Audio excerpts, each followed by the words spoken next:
শুধু বলে যাই, একাদশী ছেলে না মেয়ে, একাদশী মেয়ে। একাদশীর জন্ম কিরকম?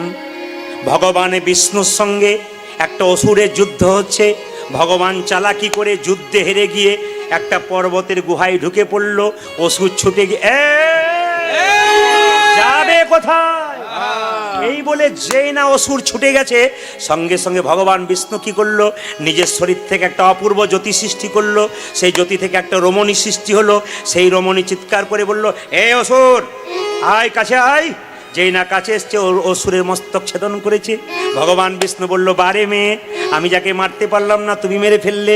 মেয়েটি মাথায় আনত করে ভগবানের চরণে প্রণাম করে বলছে, প্রভু এ তো আমার ক্ষমতা নয়, তোমার শরীর থেকে আমার জন্ম। ভগবান বিষ্ণু শরীর থেকে জন্ম এই মেয়েটার। বলছে আমার জন্ম, তোমার ক্ষমতাতে ক্ষমতা পেয়ে আমি অসুরকে বধ করলাম। বেশ, কি চাস তুই? আমাকে পৃথিবীতে এমন একটা জায়গা দাও, আমার মধ্যে মানুষ যদি যায়, গয়া কাশী বৃন্দাবন কোথাও যেতে হবে না। যদি আমার মধ্যে কেউ স্থাপিত করতে পারে, আমার মধ্যে আশ্রয় নিতে পারে, তাহলে আমি আশীর্বাদ করব। গয়া কাশী বৃন্দাবন যাবার পয়সা না থাক, আমার মধ্যে আশ্রয় নাও, সব ফল তুমি একসঙ্গে পেয়ে যাবে। ভগবান বলল, তবে তোর নাম দিলাম একাদশী। জেনে নিন মায়েরা, একাদশী হলো মেয়ে। কার শরীর থেকে জন্ম? ভগবান বিষ্ণুর শরীর থেকে জন্ম হলো একাদশী। আচ্ছা, একাদশী যারা পালন করেন তাদের জন্য বলে দিই, আপনারা জানি আপনারা পালন করেন, খুব সুন্দর করেন। আমি একটু নিয়ম বলতে চাই।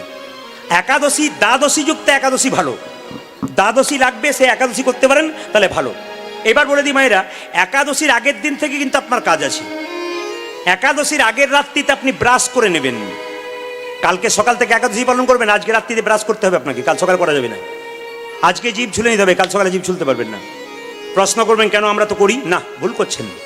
কেন না, যে পেস্টে আপনি দাঁত মানছেন সেই পেস্টের মধ্যে লবণ থাকে। একাদশী দিন লবণ খাওয়া যায় না, সন্দক লবণ খাওয়া যায়, কিন্তু এই লবণ খাওয়া যায় না। তাহলে এই লবণ থাকে পেস্টে, আপনি লবণ তো সকালে তো একাদশী ভঙ্গ করলেন। জিভ ছুলতে গিয়ে জিভ যদি কেটে যায়, আপনার একাদশী নষ্ট হয়ে গেল। তরকারি কাটতে গিয়ে যদি আপনার আঙুল কেটে গেল, আপনার একাদশী নষ্ট হয়ে গেল।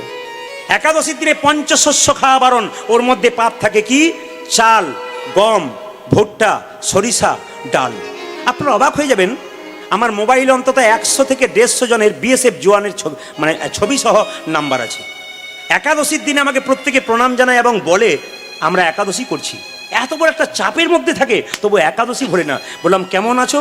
বলে খুশিতে আছি, একাদশী করে খুব ভালো আছি। আমি আপনাদের কাছে নিবেদন রাখতে চাই, আমরা গানের তাগিদে সবসময় সময় হয় না। আপনাদের কাছে নিবেদন রইল, বাড়িতে বাড়িতে একাদশী চালু করুন। মুসলিম সমাজে 30 দিন রোজা রাখে, সকাল 4টা থেকে সন্ধে 6টা পর্যন্ত একবারে থুতু গেলে না। ওদের 30 দিন করে, আমাদের 12 মাসে 24টা করলে ক্ষতি কি আছে? যে বছরে দেখবেন মল মাস 26টা হয়ে যায়।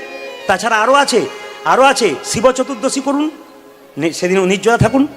মা দুর্গার অষ্টমী করুন, রামনবমী করুন, শ্রীকৃষ্ণের জন্মাষ্টমী করুন। তাই 26 আর 4 30টা তো আমাদের হয়ে গেল। আমরা কেটে কেটে করছি। আমাদের আবার সহজ নিয়ম করে দিয়েছে কি, একাদশীর দিনে যদি কেউ নির্জলা থাকতে পারে, ওর নাম হলো উত্তম একাদশী। একাদশীর দিনে কেউ নির্জলা, হ্যাঁ, একাদশীর দিনে বিছানায় শুতে পাবেন না, আপনাকে নিজে আলাদা বিছানা করতে হবে নিচে। একাদশীর দিনে ফুল তুলবেন, যে কোনো দিন ফুল তুলবেন, পাতা তুলবেন। আচ্ছা বলুন তো, আমার হাতে 1 বোতল জল আছে, আপনি কেড়ে নিয়ে চলে গেলেন, চুরি করা হলো না ভালো হলো? কোনটা হলো বলুন আপনারা? আমার হাতে 1 বোতল জল আছে, আপনি টেনে নিয়ে চলে গেলেন, কিছু বললেন না, চুরি করা হলো না? না বলে নিয়ে চুরি করা হয়। আপনি তুলসী পাতা তুলছেন, গাছকে বলেন যে পাতা তুলছি, গাছের তো প্রাণ আছে, আপনি তুললে তো উনি আঘাত পাবেন। ওকে বলেন আপনি কোনোদিন গাছকে, আপনি তুলে নিয়ে চলে যান, চুরি করা হয়ে যায় তো। আপনি ফুল গাছ থেকে ফুল তুলছেন, শাস্ত্র বলছে আপনি বলবেন না, আপনার তো চুরি করা হয়ে গেল। তাহলে যখনই আপনি তুলসী পাতা তুলবেন, যখনই ফুল তুলবেন, তখনই এই কথা বলবেন, হে বৃক্ষ মাতা, তুমি যে বক্ষ বিদীর্ণ করে ফুল দিয়েছ, তুমি যে বক্ষ বিদীর্ণ করে পাতা দিয়েছ, এই পাতা গোবিন্দ সেবায় লাগাবো। যদি তোমার কোনো আঘাত হয়, নিজ গুণে আমায় ক্ষমা করে দিও। এটা বলে যদি তাও বলতে না পারেন, গাছটাকে প্রণাম করবেন আর বলবেন তোমার পাতা আমায় দাও, গোবিন্দ সেবায় লাগাবো, কষ্টটা মার্জনা করে নিও। আপনাদের বললেই কাজ হবে যদি কেউ সহজ পথ অবলম্বন করেন। এইবার বলে দিই আপনাদের, একাদশীতে এদিকে একাদশীর দিনে যে নির্জলা থাকে, উত্তম একাদশী। যদি কেউ না করতে পারে, বিধান দিয়েছে কত সুন্দর দেখুন, বড় বড় অফিসাররা করছে। ব্যাংকের ম্যানেজার আমাদের এলাকাতে আছে 2-3টে বিভিন্ন জায়গাতে, তাদের দেখছি যিনি হেড ডিপার্টমেন্ট, তিনিও একাদশী করেছেন। আশ্চর্যের ব্যাপার। বলে ধর্মটাকে কেন ছাড়বো? আপনারা সবাই লক্ষ্য করুন, যে যেখানে দেখবেন মনমোহন সিং প্রধানমন্ত্রী ছিলেন, বলুন মাথার পাগড়ি ছেড়েছিল, হাঁ কি না? মাথার পাগড়িটা ধর্ম নাকি? মাথার পাগড়ি ওনার ধর্ম। বাচ্চা থেকে শিখে এসছে বাবা মায়ের কাছ থেকে, তুই প্রধানমন্ত্রী হ, রাষ্ট্রপতি হ, মাথার পাগড়ি তুই ছাড়বি না। শিক্ষা পরিবারে। নিজের ধর্ম আপনি ছাড়বেন কেন? আপনি প্রত্যেকটা ধর্মকে সমান সম্মান দিন, কোনো ধর্মকে ছোট করবেন না, প্রত্যেক ধর্মকে সমান সম্মান দিন, কিন্তু নিজের ধর্ম ছাড়বেন কেন? আপনি যে পোস্টে থাকুন না কেন, পোস্টটা তো আপনার ক্ষণিকের জন্যে, কিন্তু পোস্টটা তো আপনার চলে যাবে, কিন্তু আসল পোস্টটা ধরে রাখবেন, কারণ একদিন আপনাকে গোবিন্দের কাছে যেতে হবে, আপনাকে সুযোগ দিতেই হবে গোবিন্দচরণ সেবার জন্য। আমি যেদিন অ্যাক্সিডেন্ট হয়েছিলাম, আমার গাড়িতে 4 পাল্টি খেয়েছিল, পুলিশ অফিসার এসে আমাকে চিৎকার করে বলেছিল একজনও নেই, সব মরে গেছে। গাড়িটা কেটে কেটে যখন বের করলো, সবাই বেরোলো, আমি বেরোতে পারিনি।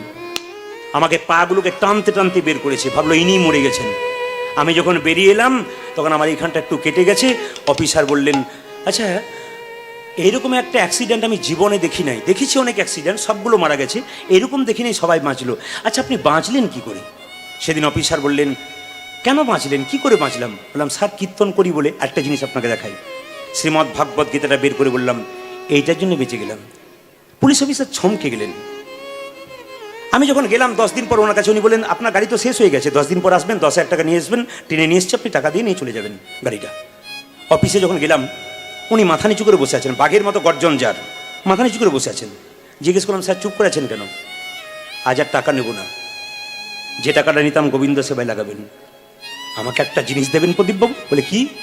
একটা গীতা দেবেন। আমি হ্যাঁ নিন। কি করবেন?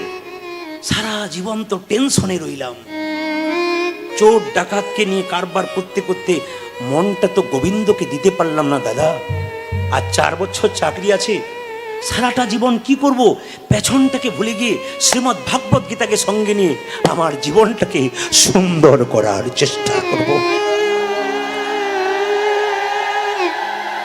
আপনারা চমকে যাবেন। সেই পুলিশ অফিসারকে এখন যদি আপনারা দেখেন, আপনারা চমকে যাবেন।